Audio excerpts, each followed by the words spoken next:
This is U.S. Olympian Allie Raisman among the 156 girls who testified against their own doctor, the gymnastics doctor, who sexually molested them.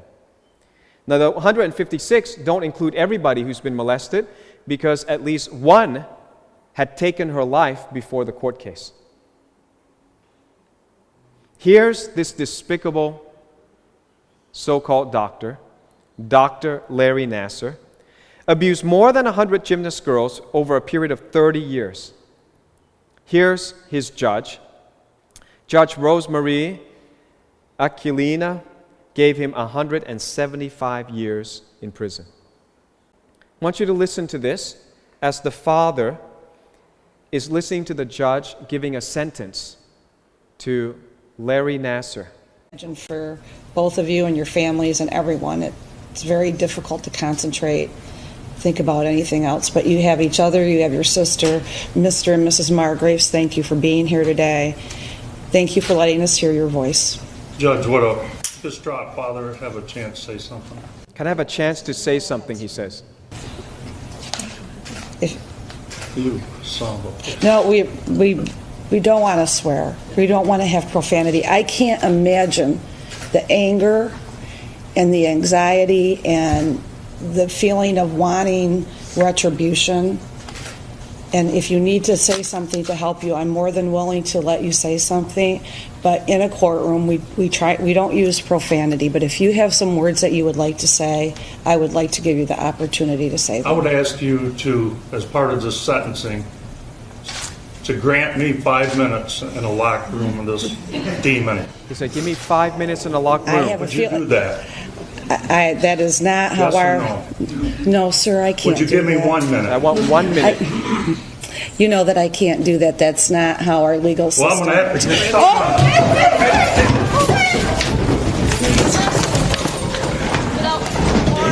Stay down. Stay down. Let me have it, son of a bitch. Come on. Get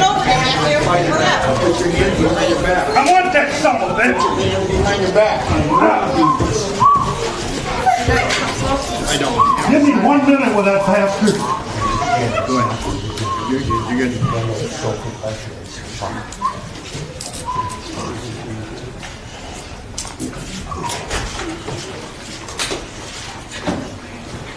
One minute. Relax, sir. Relax. Take it easy, buddy. Just relax. This may be the worst sexual abuse in all U.S. history, because actually he is one doctor abusing so many children over 30 years. And the father lunges at him. His name is Randall Margraves. I ended up delivering all 3 of my daughters to a demon. I can only hope that when the day comes that Larry Nassar has ended his days on this earth, that he will be escorted to one of the deepest, darkest, hottest pits in hell there is. You know that justice would bring peace to this man? It would make this man believe in God if he doesn't believe God already.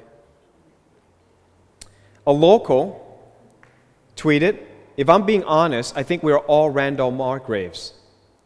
Though I agree his response is not the helpful one, it is the honest one. I can only begin to imagine his feelings of loss and failure. Though so far from the truth, I hope he finds restoration and peace." Well, let me ask you, what do you think about the father?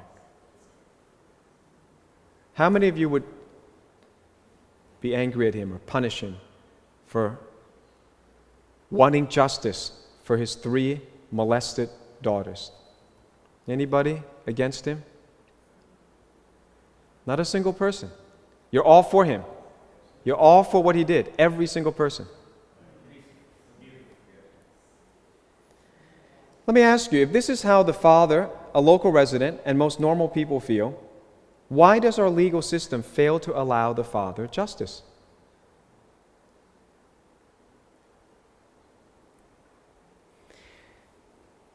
There are peculiarities in our modern legal system.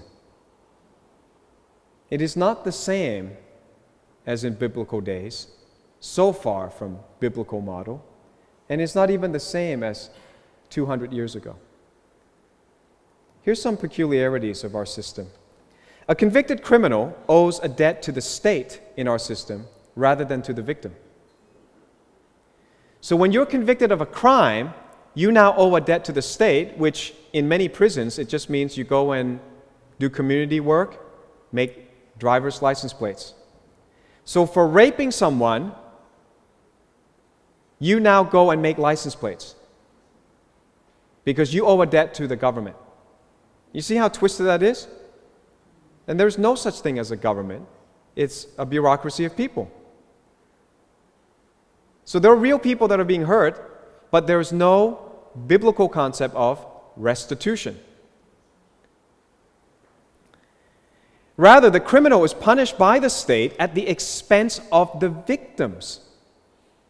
So the victims and the taxpayers who are not involved have to pay for this guy to go into a cell, be fed 3 meals a day, have cable TV, and whatever other amenities that he gets. The victim gets nothing in return, but pays for the offender's free living accommodation. Now, this is what we have. This is what you're used to. 99% of you have never questioned this. And I don't think there's much hope for changing this because most people are not going to be listening to the Bible and understanding what the biblical system is. But if ever we have a chance, if ever there is a reset or a leader who's willing to go back to ways that work, the ancient ways, then let me tell you something. There is biblical justice. And I'm going to begin to share with you tiny little bits of what it is. I'm going to spend the next few weeks talking about what it means. But let me propose to you some thoughts that you have never heard before. Are you ready? Here's how biblical community worked, how biblical justice worked. Number one, there was no police. Imagine living in a society where there's no police present. You're not afraid of being stopped by anyone while you're going about your business. No police. Do you understand that? That in biblical Israel, there was no police force. There was no police tribe. There was no tribe that God said there are 12 tribes. One will be Levites, the religious people. One will be the police. We need a police. And the rest you can be free citizens. Not one. God did not see any. Think about what kind of society that was. And people who critique the Bible don't even know the basic things, the basic context. Number one, no police. Number two, no prisons. There were no prisons in ancient Israel or in biblical Israel. Now that would do away with a lot of business. I know somebody who was in the prison, not ministry, in the prison industrial complex as an employee.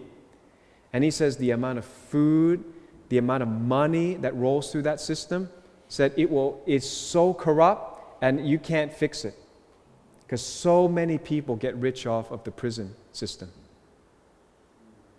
They need clients. You are the clients. No prison. No prison in biblical Israel. Imagine living in a nation, no prison. And people make fun of the Bible, and they have no idea what they're making fun of. They've given up so much of their freedom, they don't even know what freedom looks like. No lawyers. I can hear the Americans shouting right now, right through the screen. No lawyers. Now, there's a term lawyer in the New Testament, but that term actually means somebody who really studies the law of Moses. Very different. It would be more like today a theologian. A lawyer in New Testament is like a theologian today. No lawyer as we know of today, like a solicitor or barrister. No cost to you suing for justice. No cost. If you've been unjustly treated and you seek for someone to hear you, no cost. People make fun of the Bible. Are you kidding? No new laws. So I'm going to give you a couple of scriptures and conclude there today. I hope I've given you some things to think about. I know I didn't delve into detail, but a lot to chew on, right? John chapter 13, Jesus said, often quoted, often misunderstood. See if you can get it now. John chapter 13, verse 34, Jesus said, "A new commandment I give to you, that you love one another as I have loved you, that you also love one another. By this all will know that you are my disciples, if you have love for one another." What made this so extraordinary? There had been no new commandment given for 1,600 years since Moses. Why? Because only God writes laws. If you take it upon yourself to write and make up laws, you're saying you are God. Because scientists, imagine how ridiculous it would be if a scientist said, "Today, I'm going to write a new scientific law. I'm going to make it up." Well, that'd be ridiculous. You can't do that.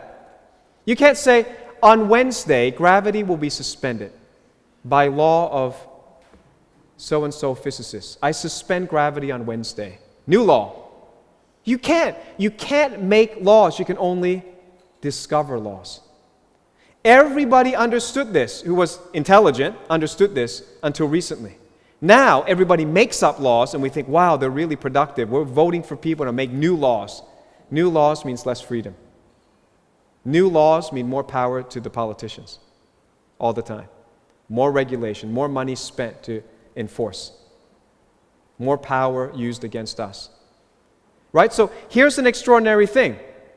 They lived in a society where no one was accustomed to hearing anyone saying, "Let's write a new law." Nobody expects that. And Jesus comes up and says, "I want to write a new law." And they said, "But for the past 1,600 years, nobody writes a law. Only God writes a law." And what Jesus is saying in this verse is, "I am God." That's the thing that people miss when they quote this. How can you make a law unless you are God? So the rabbis were forbidden expressly to add to the Torah. For 1,600 years, no one could add a single law until Jesus.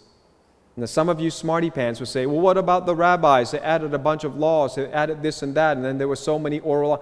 Yes, but they never called it laws. Do you realize that? No, they didn't. They were not allowed. They were forbidden to add to the Torah, so they called it, the rabbis always have a way around it, they called it fences.